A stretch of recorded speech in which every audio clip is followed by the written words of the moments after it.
Bismillahirrahmanirrahim. Assalamu alaikum. My name is Asad Yaqub and I am from Lahore, Pakistan, and once again here I am at your service with another test of IELTS listening, and today we are going to solve this test together. So get ready. Those who want to get good bands in IELTS, you have to be with me. We are going to solve this test together, and by the way, this is the latest test. This test has got one word only question type, right? Then we've got a fantastic map over here. I'm going to explain that as well. After that, we've got multiple choice. Then again, there is a flow chart, right? And again in section 4 we've got some questions with one word only. So we will solve this test, and by the way, these tests will improve your listening skill. Now first I'm going to explain all the questions. I'm going to read all the questions. I'm going to tell you what sort of questions are they. Then I'll play the audio and you're going to take the test, and after that we will count your correct answers and we will see what bench score you get in this IELTS listening test. So are you ready? Yeah, so you must watch all the videos of this series. There are 8 listening tests, and believe me, if you watch or if you take these 8 listening tests, after that you take any random 9th test, you will see the difference. These tests are going to improve your skill quite a lot. Now let's go on to the handout, and I'm going to read and explain all the questions. At the end I will come back. See ya. Okay, now one word and or a number. And means one word plus a number, or means one word and just a number, right? So it can be just a number or it can be one word, or it can be like or means only a number, right? Or means only, not just, only a number and plus. Okay, suitcase is here. Description of main item: black with thin dash strips. Now it's going to be something which is related to strips. Black with thin, it can be color or it can be size or something. Thin is already written. Other items: a set of dash keys. A set of what type of keys? That type will come over here. Again one word only. Some documents. Number 3, a dash in a box. There is something in a box. A means it's singular and it is in a box. And then a blue dash. Blue is a very good clue. So whatever is of blue color, like this table, so it can be a blue table, a blue cap, a blue jeans, and something. Journey details: date and time, 2 to 2:30 p.m. on, and then it can be day or it can be the date. So it's written time is already mentioned, date, so it means after on there will be the date. Basic route: caller travelled from the dash to Highbury. From the dash to Highbury, so it means actually here you got to write from where they started to Highbury. Model of travel: caller thinks she left the suitcase in a, and then it's basically a place or a location where she left the suitcase. Thinks she left the suitcase in a bathroom, in a whatever. Again one word only. Personal details: name, so this is first name, right? Last name is missing, you will write it here. Address: 15A dash road, so it's the name of the road, like Shoot Harbor Road or any other name, but one word only. And phone number: now the full number, phone number is actually one word. Now for example, if the number is going to be like 4285331, it is like one word, right? So don't think phone number is 1 2 3 4 5 6 letters. It's just going to be one word. Okay, now let's go on. Okay, we've got map here. Label the map below. Write the correct letter A to H. Again, there are, this is the latest type of maps which they give. Next to questions 11 to 15. Now the information which is given, it's the ski passes, town hall, mountain road, old railway station, pond, tourist information center, and all that. Now first thing is supermarket. The first thing you need to identify, where are they starting it from? And as I told you before, Once you find supermarket, I mean you need to be vigilant for whether they enter from here or they enter from somewhere here. Where do they enter from, right? Town Hall, Ski Passes, Pine Street, Willow Lane, Pond, Old Railway Station, Mountain Road. From where do they enter? And after that, for instance, if G is supermarket, now you should not come from here to here and then you write G. By the time you come from here to here, this is going to take 2 to 3 seconds. And within these 2-3 seconds, the audio will have reached somewhere. Instead of that, instead of this approach, what you need to do, you just write here 11. Then go on, number 12, climbing supply store. See where climbing supply store is. For example, if this is climbing supply store, write 12. Then museum, they'll say, okay, museum is on the mountain road and this, so you write 13. At the end, when the audio finishes, they give you half minute to check your answers. Then you can write 11G, 12H, 13A. Do you understand? Otherwise, if you are coming here and going back, you will never be able to keep track with the audio. Alright, so do it, listen to it carefully, and it's going to be easier for you. Now, let's go on. Next we've got is what comment does the speaker make about each of the following tracks? These are the tracks. So you got to see the comment of the speaker. Right, this line is very important and usually students don't read this. This line tells you what the audio is about. What comment does the speaker make? It means in the audio, speaker is going to make comments about each of the following tracks. So these are the tracks. What are the comments? It is possible to get lost here. So possible to get lost. Okay. It only offers basic accommodation. Basic accommodation. It requires physical strength. Physical strength. Now again, what you need to do, you come over here and they will talk about North Point. Now about North Point, they might talk about all three, but then they talk about one which is going to fit here. So you should just immediately write A, B or C over here. And again, one finger over here and the pen will move here. Is it get lost? Is it basic accommodation? And they will use different words for basic accommodation, different words to get lost and other things, right? So you don't need to read the questions carefully when they give you time. Just go through these options and underline. Try to make them as short as possible. Okay? Alright, now let's go on. Yes, we've got your favorite type of questions, multiple choice. Choose the correct letter A, B, C. Now this statement is very important. Why has James chosen, why means reason, has James chosen to do a case study on the company Furniture Rossi? On the company, the name of the company is Furniture Rossi. Now why has James chosen to do a case study? Why? The reason to choose Furniture Rossi for his case study. Okay, enjoyed global success. It has means the company. Remember this it refers to this company. This is very important to know that wherever they say it means Furniture Rossi. Enjoyed global success, still in a development phase, what? Company Furniture Rossi. Okay, and it is an example of a foreign company being rebranded for Australia. So example, foreign company rebranded for Australia, all about that. So now you got to see what is the reason. He might talk about all three reasons, but then he says, well, the reason for which I selected Furniture Rossi, that was because this company is an example of being an international company, something like that. Okay.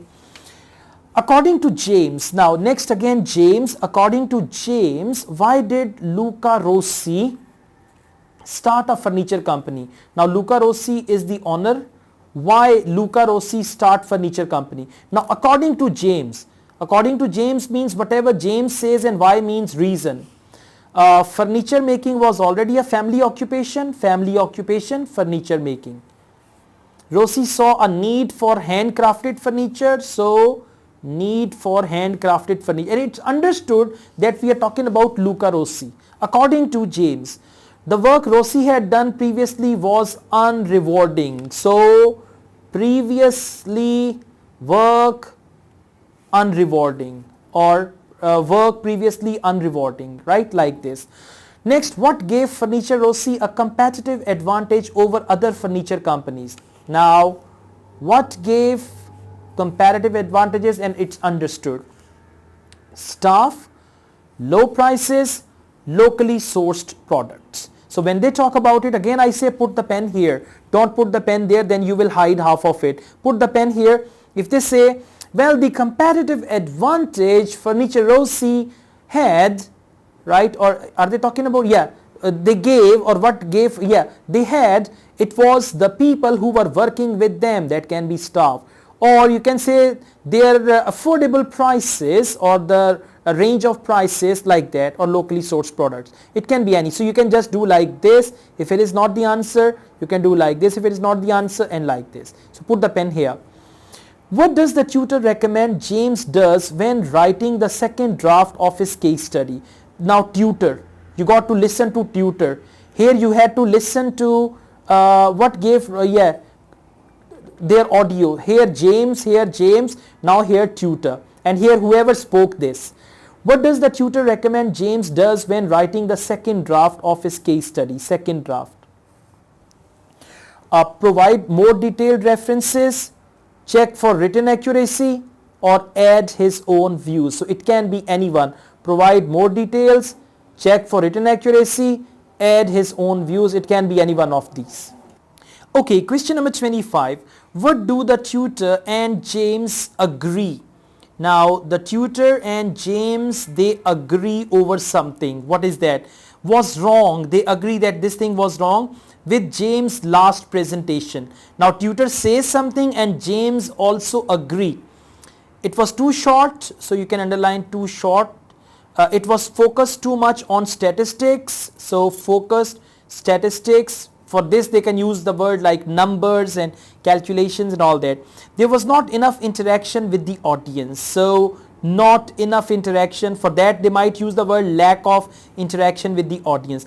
Tutor will say this thing and James will agree to that. Okay, so this is how you got to do this. Now let's go on. We've got this. Choose 5 answers from the list below and write the correct letter A to G next to questions 26 to 30. Now basically you have to use these words over here, right? Now what you need to do, you don't need to read the words because they are always there. So what you need to do, you got to just read the questions. History of Furniture Rossi, this is the same company. The product dash led to a wider customer base. The product something related to product led to a wider customer base, so they had a lot of customers and all that. Okay, so what is it? Is it website, locations, design, TV advertising campaigns, quality, values, and software programs? And they will use synonyms of that. Greater customer demand meant other dash were needed. Other dash were needed. Now were is plural.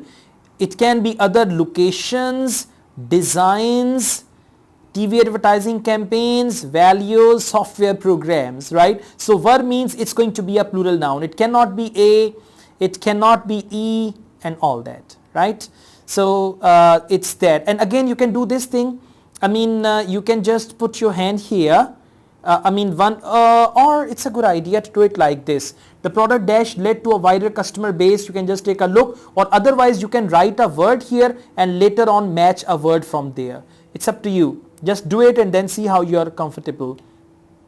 Better dash increased overall profitability. Now better what increased overall profitability? Which thing improved their or increased their profitability? Is it better quality, better designs, better location? All words will fit, right? But you got to see it can be better quality, increased overall profitability, or something else. Changes to the dash were brought. Now again were, it means it's going to be somewhere this, or this, where there is plural. Okay, were brought on by customer complaints. Furniture Rossi wants to make people more aware of its website, locations, designs, values, quality, software campaign of its. So something that is related to that. So a good idea is just to read all these things carefully, and then as you are here, so you can just move your this finger here because you need to write as well. And then if they are talking about design, you can write C. If they are talking about TV advertising campaign, you can write D over here. So this hand should be here and this should be here, and you can do it like this. Okay, now we got section 4. It's again one word only. Now at present in IELTS, one word, two word. This is about rock art. Why rock art is important to researchers? It provides evidence about one thing is evolution. So there is another thing. They will tell you in the audio, right? And one word only, evolution and something. Next, global similarities in rock art. Humans often had large dash. Now humans often had, it is something that belongs to human being, right? Often had large, and it's basically the size. Large is the size. So you can see large, big, enormous, gigantic and all that. Animals were common, but a dash was always drawn from the side or from above. Animals were common, but a sketch, but a sculpture, but a dash, now whatever it is, it's going to be a singular noun, was always drawn from the side or from above. Okay, unlikely that contact through dash resulted in similar artistic styles. Now unlikely that contact through dash. Now that contact, basically contact through what? That's what you got to find. Contact through means of contact resulted, and this thing resulted in similar artistic style. Why our ancestors produced rock art?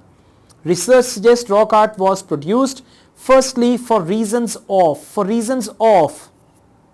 Now they might tell you this first and then say for these reasons. So for reasons of dash, and again one word only, right? Reasons of, right. Later for social, spiritual and dash reasons. Now 3 reasons later, some are social, some are spiritual and some are personal reasons, right? So it can be the type of reasons, and again one word only. Answer the questions below, write one word only for each answer. What 2 images drawn by Aboriginal people show their contact with Europeans? Now what 2 images?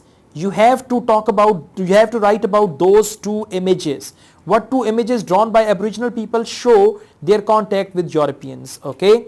Which human activity? Now it's basically human activity. The answer is going to be a human activity. Which human activity does the lecturer say are the main threats? Now this human activity is the main threat to Aboriginal rock art. Okay. So which human activity? It can be deforestation, that's a human activity. It can be urbanization, anything. And vandalism is already given. So it's one word before vandalism and one word after that. Now let's take this test and then we see how many answers are correct. You will hear a phone conversation in which a woman talks to a public transport official about something she has lost. First, you have some time to look at questions 1 to 4.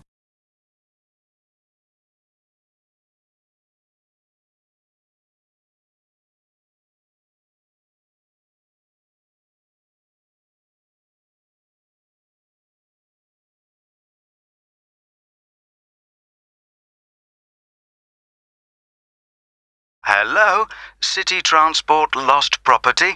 How can I help you? Oh, hello. Yes, I'm calling about a suitcase I lost yesterday.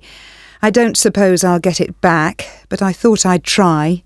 Well, some people do hand lost items in, so you might be lucky. Let's put the details into the computer. OK. Right, so let's start with a description of the suitcase. OK, well, it's small and it's the type you can pull along on wheels. How about the colour? Yes, it's black, but not exactly plain black. It has some narrow stripes down it, sort of grey. Actually, no, they're white, now I think about it. OK. Okay, I'll just add that information. Now, were there any items inside it? Yes, I had a big bunch of keys in there. Luckily, my assistant manager has an identical set, so she's going out this morning to get some copies made. So, therefore, your office... That's right.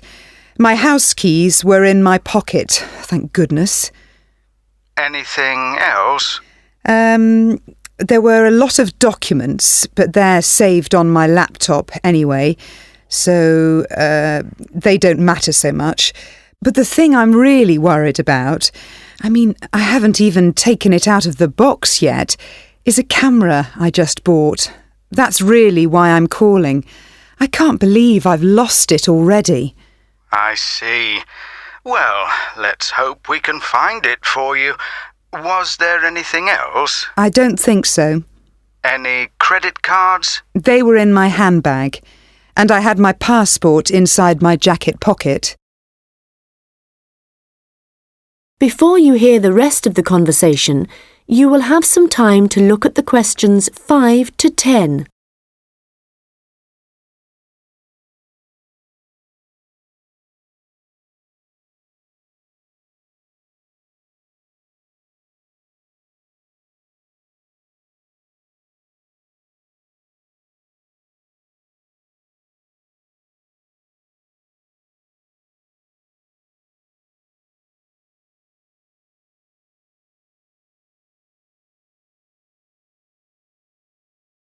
Now listen and answer questions 5 to 10.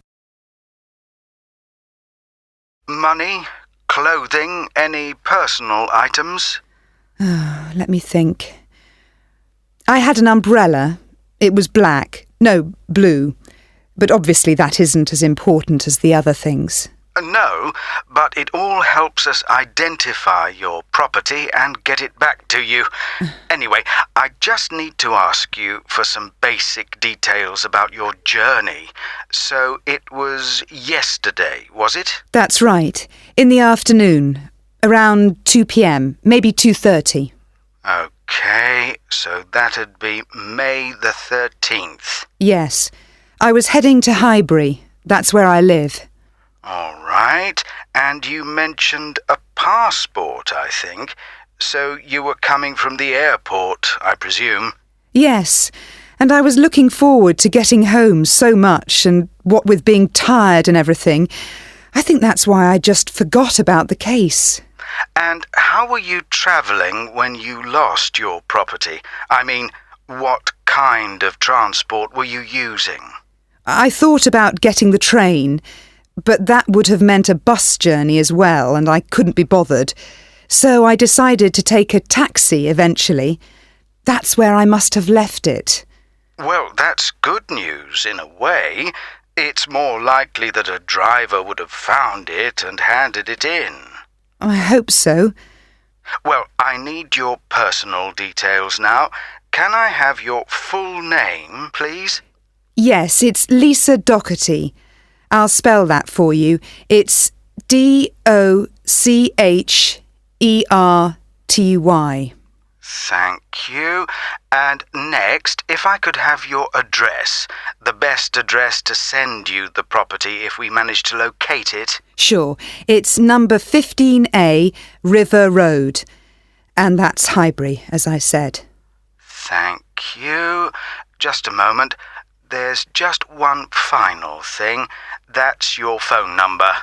I guess my mobile would be best. Hang on. I can never remember my own number.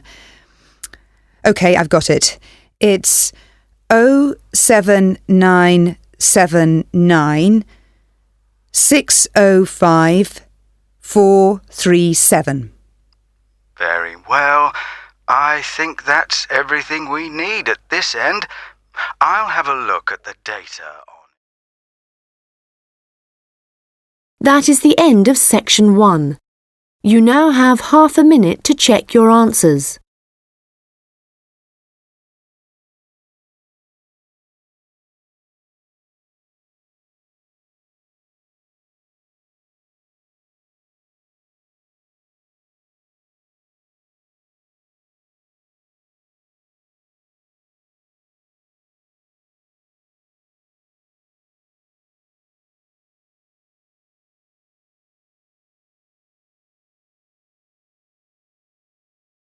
Now turn to Section 2.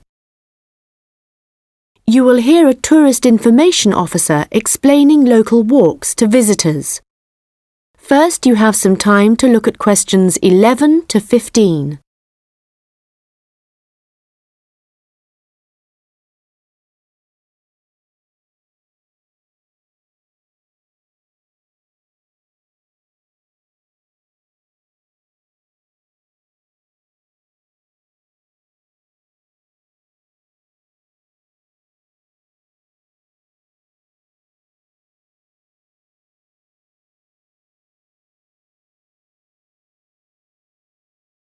Welcome to everyone here.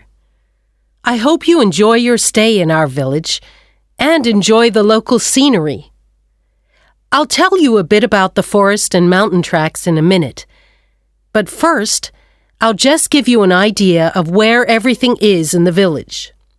So, we're here in the Tourist Information Center, and when you come out of the center, you're on Willow Lane, just opposite the pond. If you want to get to the supermarket for your supplies of food and water, go right. That's the quickest way, and then turn right at the top of Willow Lane. And it's the second building you come to, opposite the old railway station. If you're planning on doing some serious climbing and you need some equipment, we do have an excellent climbing supplies store just 5 minutes walk away. Turn left once you're outside the Tourist Information Center. Take Willow Lane all the way up to Pine Street. You want to go left along here. Then keep walking and go up Mountain Road on your right until you come to the next turning on the left. Head down there and you'll come to the climbing supplies store. If you get to the small building that sells ski passes, you'll know you've gone too far. You also need to head to Pine Street for the museum. It's small, but well worth a visit if you're interested in the history of the village and the old gold mining industry. So, when you reach Pine Street from here, you'll see the old railway line on the other side of the road. Turn left into Pine Street and keep going until you come to Mountain Road. And just past here, the museum will be on your left, just behind the railway line. Don't worry about crossing over the tracks. The train stopped running through here in 1985.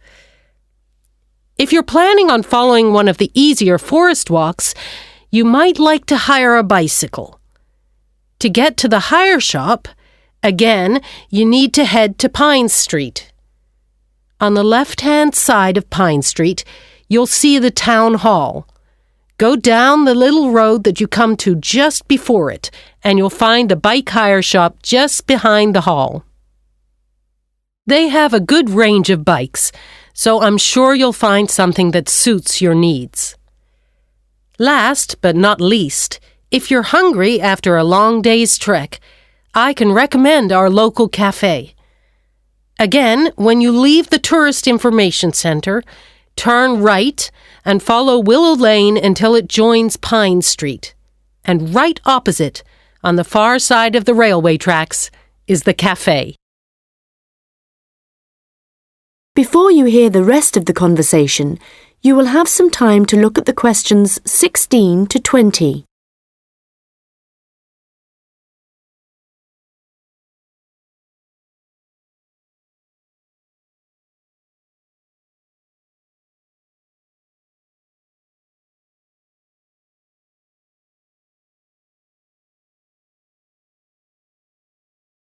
Now listen and answer questions 16 to 20.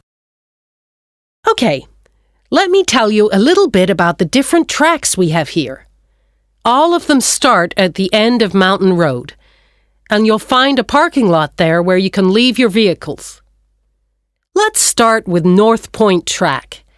It's a gentle route through lowland forest, good for biking and probably the one for you if you have small children.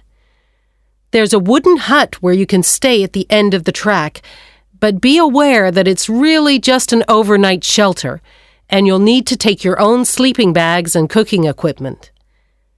Another option is the Silver River track. As the name suggests, you'd be following the river for most of the way, and you get to see some of our beautiful native birds. But the track also goes through a densely forested area. Unfortunately, the signposting isn't very good in places, and you do need good map reading skills to avoid becoming disoriented, which happens to visitors a little too frequently, I'm afraid. Valley crossing will take you through some stunning scenery, but there are several points along the way where you'll need the level of fitness required to get over some pretty big rocks. Stonebridge is one of the shorter tracks, but very steep as it takes you up to the waterfall, and you do need to be in good condition to manage it. Lastly, the Henderson Ridge track will take you all the way to the summit of the mountain. Do bear in mind, though, that at this time of year the weather is very changeable, and if the cloud suddenly descends, it's all too easy to wander off the track. It's best to check with us for a weather report on the morning you think you want to go. On the way to the summit, there's a hotel which provides comfortable rooms and quality meals, so it's worth climbing all that. That is the end of section 2. You now have half a minute to check your answers.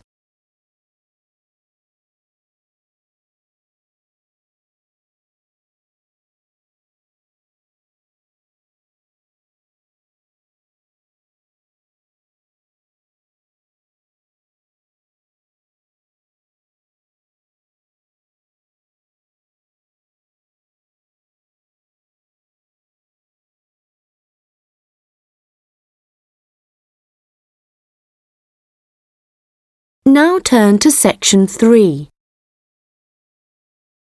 You will hear a student discussing his case study with his tutor. First, you have some time to look at questions 21 to 25.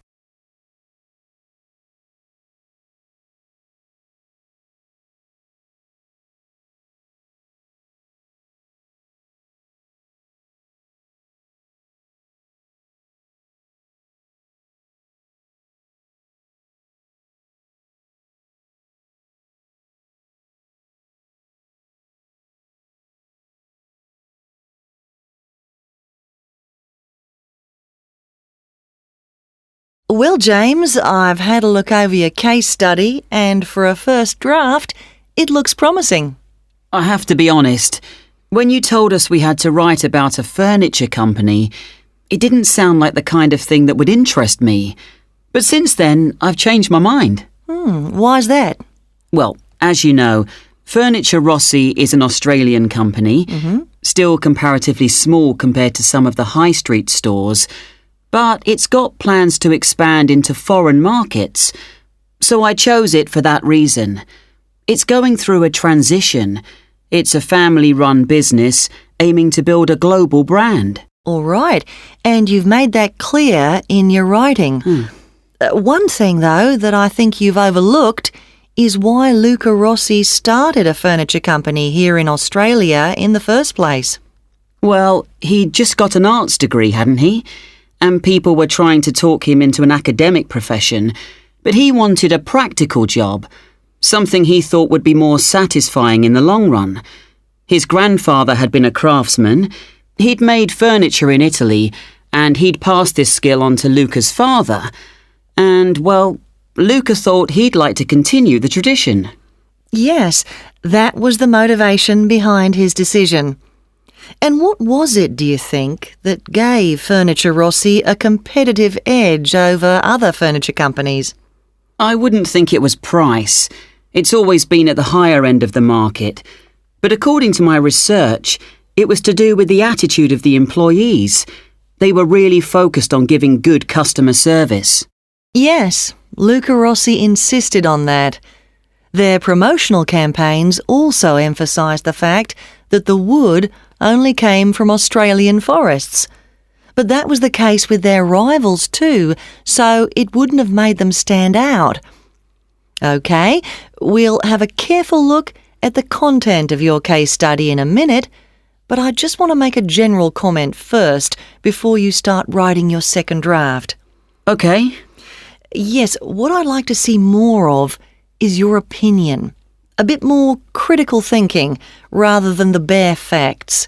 But it's good to see you've been careful with your referencing this time. Thanks.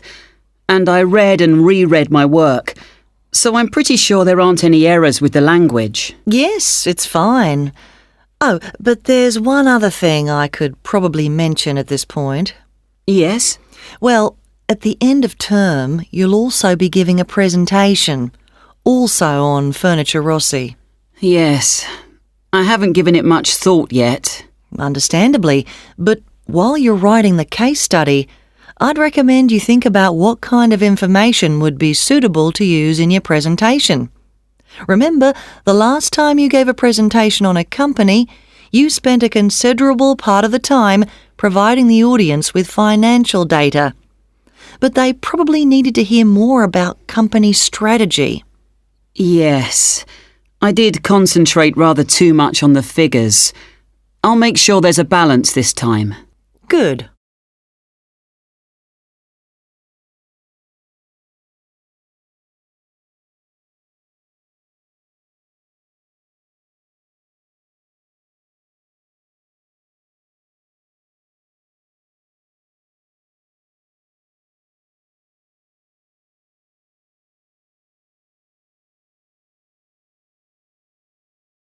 Now listen and answer questions 26 to 30. OK, so let's just think about the content of your case study, the history of Furniture Rossi.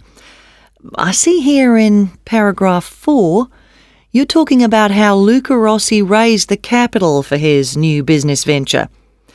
And then you're talking about the customer base growing much wider. But what was it that prompted this growth? Well, that was to do with the quality of the furniture products that the company was selling. People loved that it was all handmade and would last. And because demand from customers kept growing?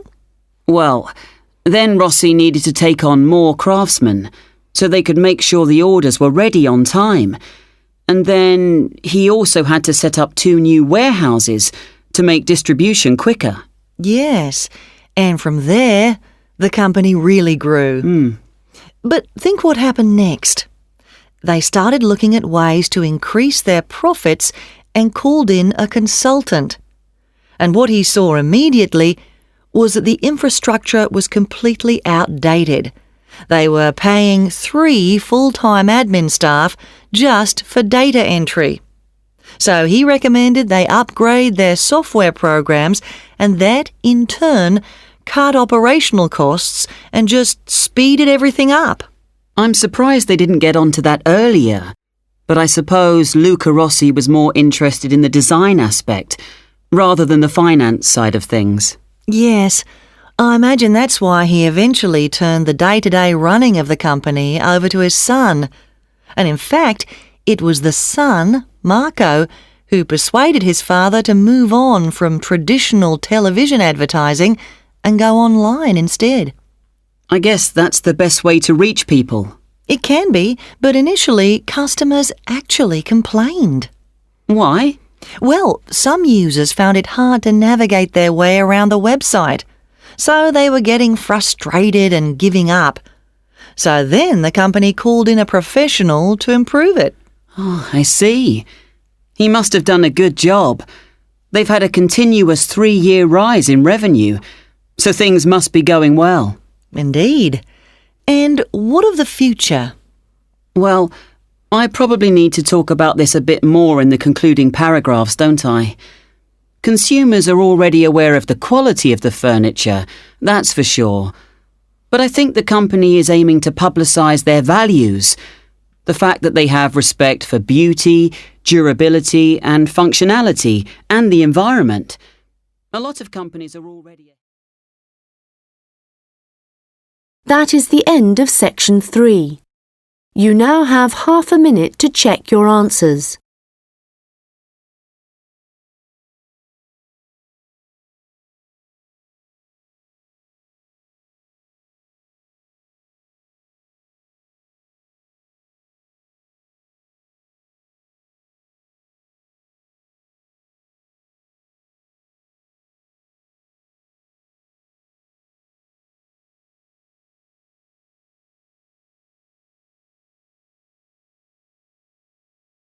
Now turn to section 4. You will hear a lecture about rock art. First, you have some time to look at questions 31 to 40.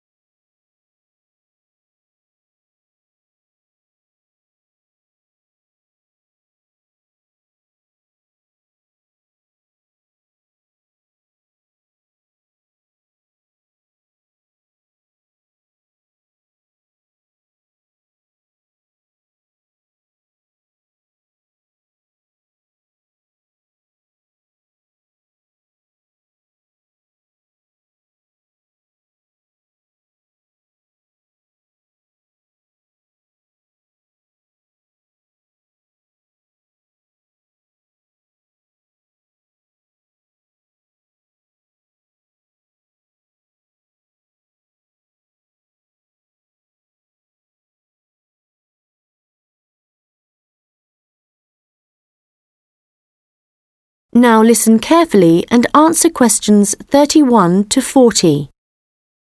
Hello everyone and welcome.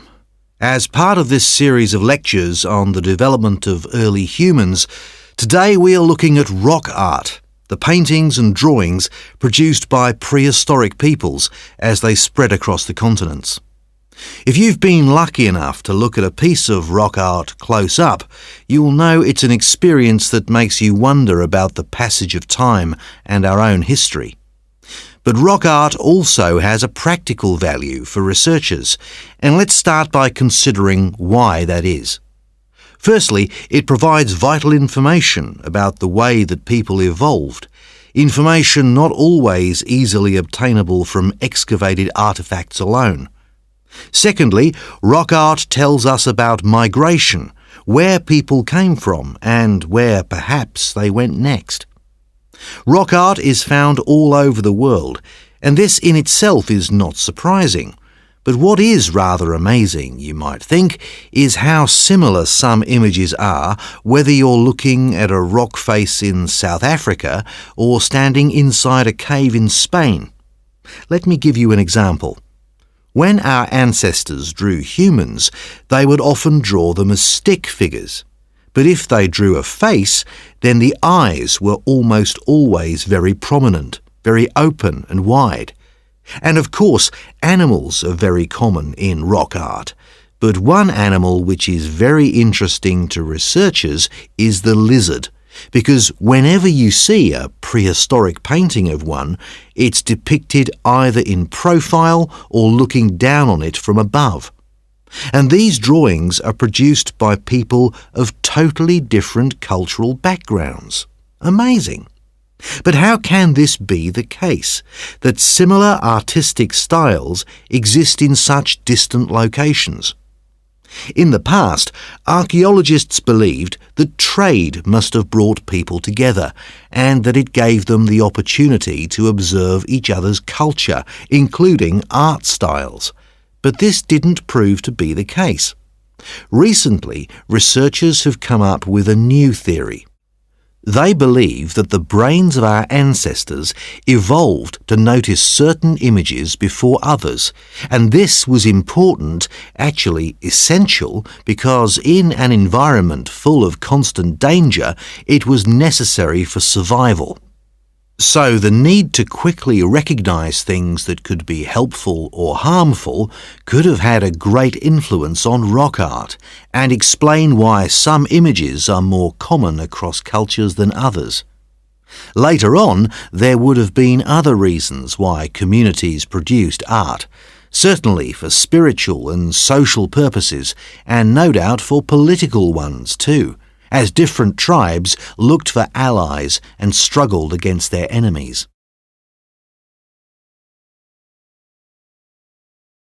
Well, as I said before, you can find rock art all over the world, but I'd like to focus now on the rock art of the Aboriginal people of Australia.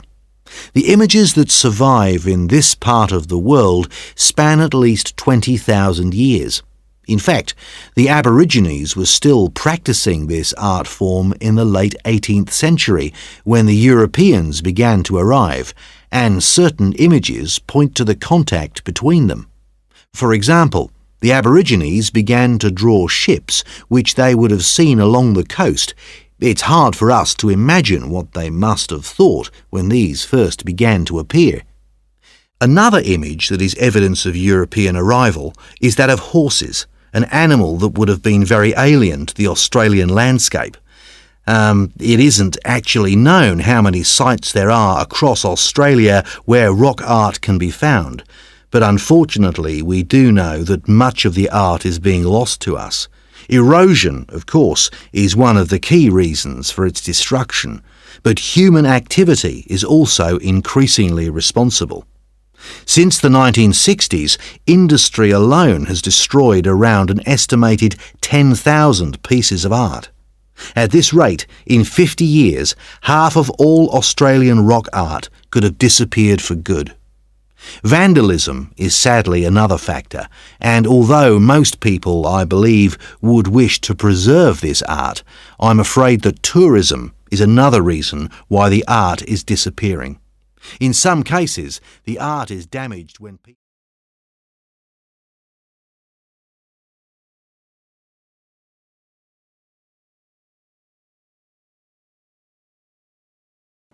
Welcome back. Here I am once again. So how many answers are correct, huh? All correct? Okay, there must be one person. Please write your correct number of answers in the comment as well. Honestly, very honestly, you got to write your correct answers like 30, 32, 34, 36, 38. Write as many as you get. So you got to write them there in the comment, okay? So that I get to know how many answers are correct. So don't worry. Again, do a debriefing session. The answers which are wrong, go back to the audio, listen to the audio again and see why your answers are wrong and why the other answer is the right answer. This is what we call investigation or debriefing session. Whenever you do any IELTS listening test, after doing the test, you must go back and check your wrong answers. This is how you guys can improve your skill. If you like this video, hit the like button and don't forget to subscribe my channel. I also run another channel, Asad Yaqub Vlogs. You should subscribe to that channel as well. And I also teach IELTS online. You should join my online IELTS classes. If you want to join, my number is given. You can contact me for that. Asad Yaqub wishes you all the best. Best of luck with your IELTS preparation. Take good care of yourselves. Allah Hafiz.